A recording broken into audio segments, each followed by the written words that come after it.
So today I'll be continuing to take a look at a scenario where civilization starts over.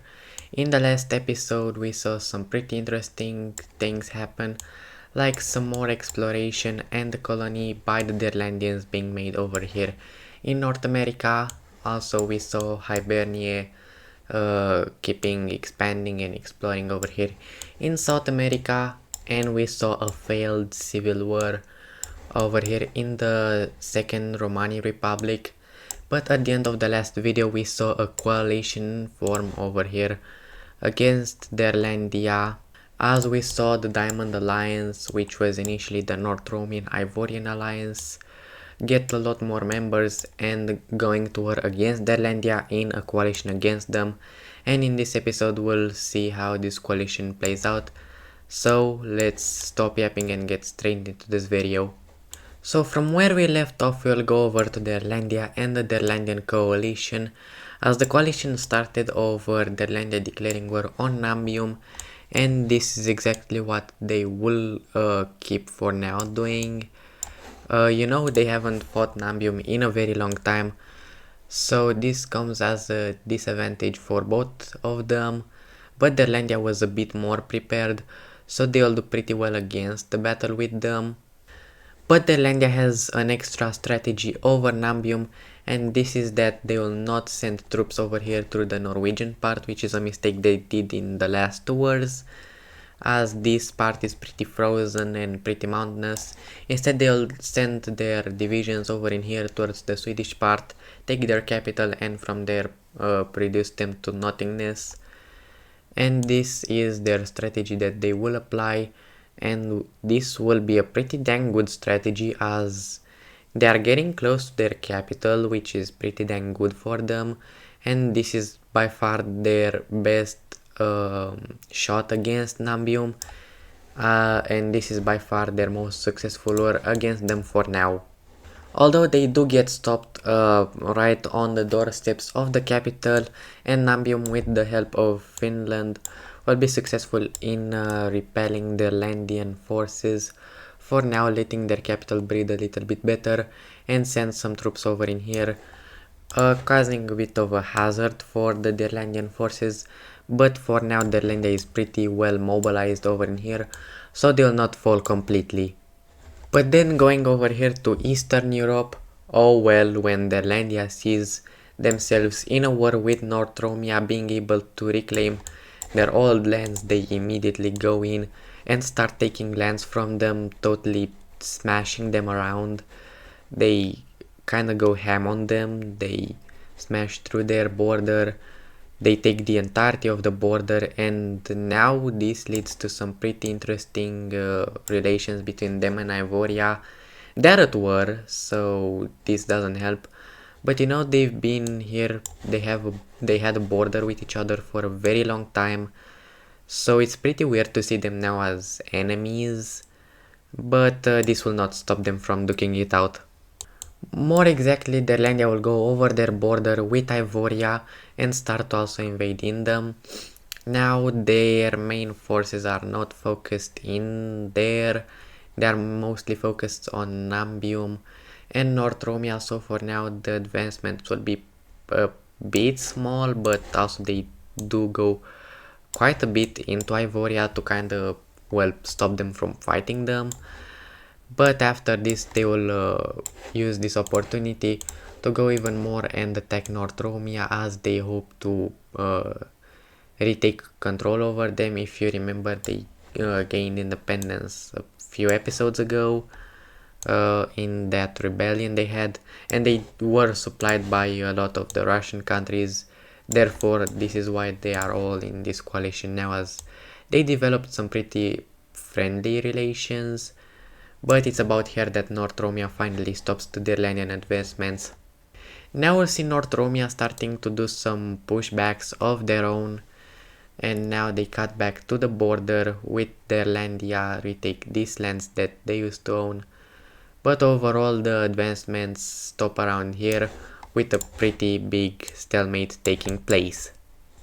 Now interestingly enough, we'll go over here to the Balkans, because we'll have the Yugoslavian nation joining the coalition against Derlandia, as now they start to invade over here. And if you are wondering what their main goal in this war is, going over to the province layer, their main goal is to retake these two provinces that were once part of the Romani Empire. Now these guys are theocratic, they are very religious based, so their main goal is to kind of unify their whole Romani religion over in here. Not necessarily to reform the empire, that's definitely not their goal, but their goal is to reclaim land and reclaim parts of their religion, and that's what they do as they take these lands. And from here we will see Derlandia having some issues with instability. And we see Romia rebelling away from Derlandia. And we see the Roman forces start to advance over here in Derlandia and to invade them, hoping to gain their independence and to take control over the entire Polish regions of Derlandia, which is kinda around where the real life border would be between like Germany and Poland, but like a bit more like this. But yeah, this is what they hope to accomplish, and they will attempt to do just that as they send their units up here in the south to the border of the Farmers Union, which is pretty much all in favor of having Romia be independent. Actually the Farmers Union isn't too fond of Derlandia, they aren't too friendly with them. And now going over to this big pile of land, pretty much Ivoria will go and sweep across these territories that were once theirs. After this we see North Romia going back and reclaiming all their former territories that Derlandia has occupied from them, while also the Roman rebellion goes and takes these lands over in here, not really allowing North Romia to take anything, but they are alright with this as they are still pretty friendly. Now not North Romia, now Romia goes over in here and starts to advance over in here. But now the Roman forces will keep advancing over in this part, while the North Romans go over here and retake all their territories from Derlandia, freeing their nation. And now they go around and start to make some advancements over in here into the Derlandian territories, having quite a bit of success actually. From here we'll see Romia go ahead and also take the rest of these territories, and together we'll start to fight the Derlandians and push them out of the Polish regions, as now Romia goes and meets up with the sea, which is very good for them. They have kind of made an L shape over in here, and now Derlandia will pretty much fall apart. Now Nambium, with help from Finland and all their allies, will go ahead and re-liberate all their territories from Derlandia. Derlandia has pretty much withdrawn all their troops from here, and now Nambium will start to do some advancements on their own, as they are quite familiar with these lands. They've invaded them in the past, so they'll have little to no issue in doing so modern day as well. Now we'll see Nambium also move across these parts into Sweden, going and taking this part over in here, which is pretty dang valuable, which is not good for Derlandia. And now they make a landing over into this island, which kind of destroys the naval supremacy of Derlandia, and from here they'll do some advancements over in here into Norway. And now Derlandia is crying, understandably so. They are starting to lose to some countries that have seemed weaker than them, but now when they are all allying together, they are getting overwhelmed. Oh, would you look at that? We see a lot of rebellions here into the North American colony of Derlandia, their very recently started colony. They are already having issues controlling it, and this mostly has to do with the fact that they are getting crushed back home, and now all the main military generals that are in charge of taking care of the colonies, they are now rebelling away, and they will pretty easily kick the Derlandians out. The Netherlands have pretty much already withdrawn all their armies back home and only left again this like few generals in here, which will have a pretty easy time pushing in and taking back these territories. Does Derlandia try to take them back in any way or to stop them from rebelling? Heck no, they have some way bigger issues back home, which are their capitals being threatened, so they pretty much just gave up their colony. This is about how the colony will get split, this is how it will get relinquished with these three nations over in here, and now Derlandia has lost their North American colony. And now they are about to lose their mainland. Whoa. Now we see Teria joining the coalition against Derlandia. This is a very shocking move considering that back in the past in the War of Empires we saw Teria and Derlandia cooperating. You know, they fought together against Merodria and the Romani Empire, and they seemed that they had some nice relations. But apparently they don't, and Teria now joins the coalition against Derlandia, and funny enough this is not even all. We see Jetia, the Lime French nation, also joining the coalition against Derlandia, and now Derlandia is gonna get crushed. And immediately we see Jetia hop the border with Derlandia. They quickly go and take the Brittany Peninsula. Now they go around Normandy and take these lands that Derlandia had gotten back in the War of Empires, some very historical lands. And now they go up here through their Belgian lands and starting to get very alarmingly close to the Derlandian capital, at least one of them being the Dutch capital, which in fact is their main capital, with the second capital, their German one. This is kind of like a second capital in case the first one gets taken, and it seems like it might be put into use very soon. Now we see Nambium sweeping through the rest of the Derlandian Scandinavian lands. Now Derlandia has lost all of these lands over in here. They are crumbled, they can no longer really keep control of these lands, so they'll get relinquished over to Nambium. And with this we see Derlandia being kicked out of Scandinavia. Now we see Romia starting to also sweep across their lands over here into Germany, and now also getting alarmingly close to the German capital of Derlandia. They go like this and also get very, and I mean very close to taking it. And then we see the battles in the Derlandian capitals begin. We see the Roman forces being sent through here, and we see them meeting up with the Derlandian German capital, about where Hamburg would be in real life. They encircle it from the south, and from there they go up here in the north into the Denmark peninsula. They take these lands, and now they encircle the city, and from here, after some very fierce fighting, they manage to capture the city. And then we see Jetia, the French country, go through here and send their troops through here, take these Dutch lands so that Derlandia can't reconnect with their capital. They encircle it and then they take it. And after this happens, Derlandia will finally surrender and call for peace, and we can take a look at the very huge peace treaty of this war. Oh gosh. Well, in this peace treaty, Derlandia has been screwed. First of all, we'll go to North America, where the Derlandian colony gets released as these three separate nations.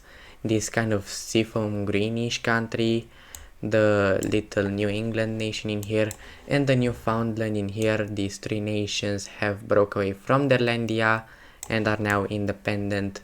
Therefore, Derlandia had lost their colony in North America. Then going into Europe, we see first of all that Nambium, the main country that got invaded during the war to have the coalition happened. Well, these guys now take all of Scandinavia from Derlandia, so Derlandia finally loses all of Scandinavia, and Nambium unites it all under their nation, making Derlandia way weaker. Then over here we do not see that many countries from the coalition actually gain land. For example, North Romia doesn't gain anything, and this is because now Romia, or if you wanna call it again, South Romania gains independence from Derlandia over in here, and they are a pretty big and powerful nation formed out of the Polish regions of Derlandia. Then we see Vitia, the Yugoslav nation, retake their little lands over in here, and then Jetia, the Lime French nation, takes their lands over here in Normandy and Brittany from Derlandia. And out of this war, Derlandia is left only with their German, Dutch and English lands. And now Derlandia is considerably way weaker. Now going away from this war and from the Derlandian coalition, because this took a lot of time, now we are gonna go over here to China, where finally we are gonna have these lands get explored. Now hold on a second, not all of it, but we'll have some of it starting to get explored.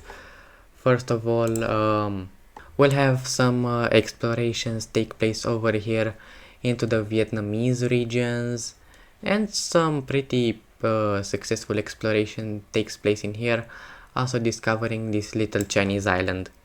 And also over into here we see these guys go ahead and explore some parts over in here from the Tibetan areas.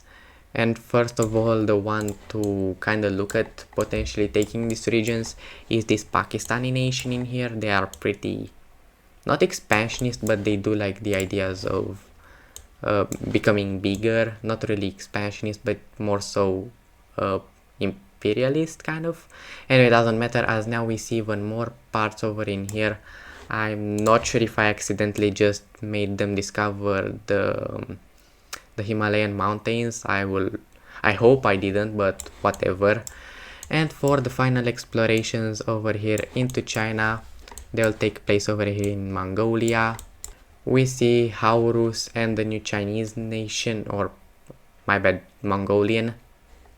China hasn't been explored yet, but it's about to, as now we see these guys go over here and start to explore some lands in here. It's going pretty nice for them. They are finally exploring these lands that kind of got left out after the ending of the mass explorations in the Age of Empires. And now we see some explorations over here in Korea, but now the explorations will end around here. Now I'm gonna say, for the lore, these explorations didn't take place just now in this episode, in episode 16, but have started around 2 episodes ago and have continued up until this episode, and this is what they have explored so far. And finally, going over here to the pirates in Indonesia, they'll start to discover some lands over here in Papua New Guinea, or the Papua Island, to kind of call it that, because there's no Papua New Guinea yet. But they'll go like this and discover some land, and then they kind of see something in the distance. They decide to go and explore it, and would you look at that, they have just discovered Australia. Well, now this is pretty huge, and they go around and explore all of this kind of mini peninsula in here. And this is huge because now there have been explorations in all continents except Antarctica, but there have been explorations in all of the main 6 continents. And now Oceania is the last one of the 6 main continents to get discovered by the pirates, and exploration will continue like that. Now this will not be as huge as the discovery of the Americas, but they'll be pretty happy with it. So they'll kind of go around like this and then also discover these areas, and from here they kind of found out that they can get from here from Timor-Leste, which makes their explorations even easier. They kind of go like this, and this is what they have explored so far, but for now they don't go any further because these have been quite a bit of exploration. And for the final event of the video, we'll have the pirates in Indonesia go ahead and claim the rest of the Java island, expanding their territory and growing bigger and bigger. And that'll do it for today's video. I hope you liked it, and I hope to see you in the next one. Goodbye.